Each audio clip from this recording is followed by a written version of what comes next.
Hey everybody, welcome to another video about game version differences. This time the game that we have here is Lords of Karma by Avalon Hill. You may recall that I recently did a random game unshrinking of this game. And when I was doing the unshrinking video, one of the things that confused me a little bit was whether the game came out in 1980 or 1981. If you recall in the video I had said that Moby Games says 1981, but there were a number of things in the game that said 1980. I thought it was 1980. I wasn't sure, though. I later figured out, after rewatching the video, and actually some viewers pointed this out as well, that there are actually two editions of the game, and there's probably more than two, but at least two editions of the game. One that came out in 1980, which is the original release, and then the one that I had opened up, which is this one here on the right, was actually the 1981 re-release. So I managed to acquire this 1980 version, the original release. So now I have both the 1980 original release and the 1981 re-release. And let's do a comparison of these two so we can see what the differences are. Now, the front is basically exactly the same. This one here on the right, the newer one, looks a little bit darker, but I'm not really sure. I don't believe that's a change. I think this is just one of them. Maybe this one was left out in the sun too long or something like that, and the color changed. So I wouldn't read too much into that. But let's look at the back of each one. Now, if you remember from the other video, this version here, this newer version, the one that I opened up, it says here that Lords of Karma is ready to run on Atari, Apple II, PET, or TRS-80. And the Apple II, PET, and TRS-80 all came out in 1977, but the Atari came out in 1979. Still, that could be either a 1980 or a 1981 release. But if you look at this one over here, the original, you'll see that here it says Lords of Karma is ready to run any of the following computers, and the Atari version is not listed. It's only TRS-80, Apple II, and PET. And if you look at the picture of the tape, they've also changed the picture of the tape.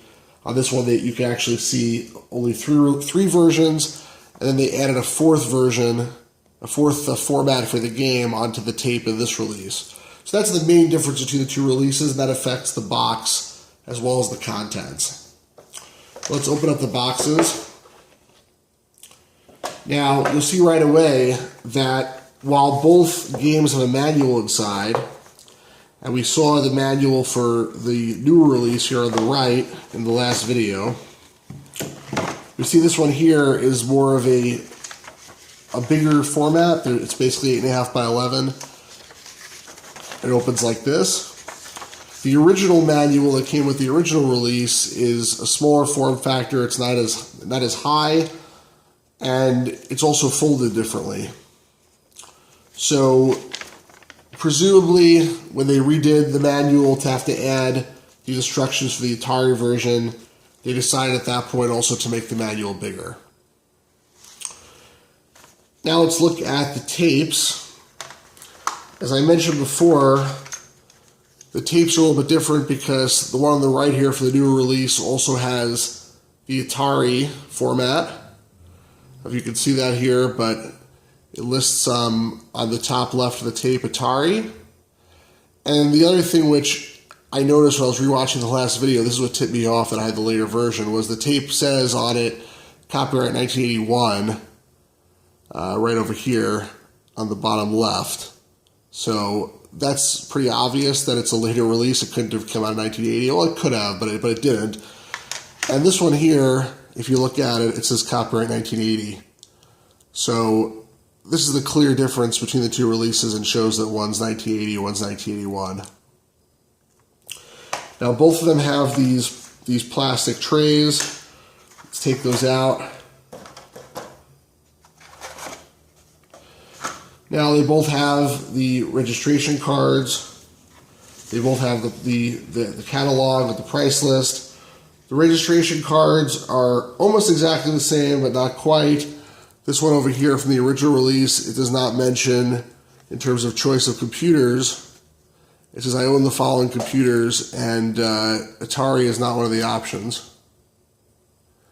Whereas in the other release, the newer one that we saw last time, it says I own the following computers, and one of the choices is Atari. So these are different registration cards slightly. This one is a little bit is a little bit older, this one's a little bit newer.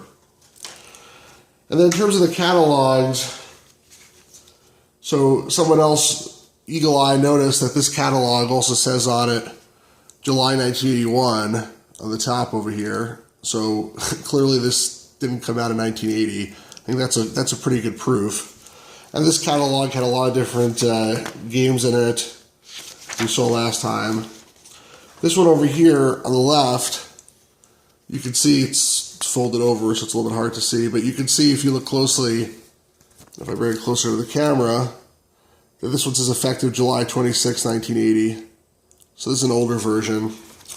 And when you open this one up, it actually opens a little bit differently. It's more of a complete fold-out approach here.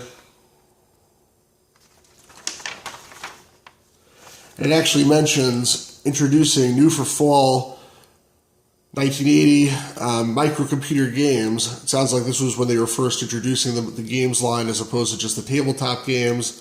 This was when they were first introducing the computer games line. And they mentioned a few games here: B-1 Nuclear Bomber, Midway Campaign, North Atlantic Convoy Raider, Nuke War, and Planet Miners. Interestingly enough, they don't mention Lords of Karma. So I'm not sure if that was before or after these, probably around the same time, but for whatever reason it did not end up in this new for fall 1980.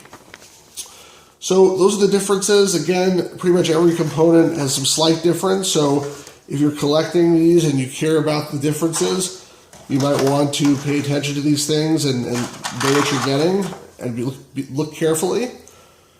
But that's it. I hope everybody enjoyed it. And until next time, please support physical copies of games.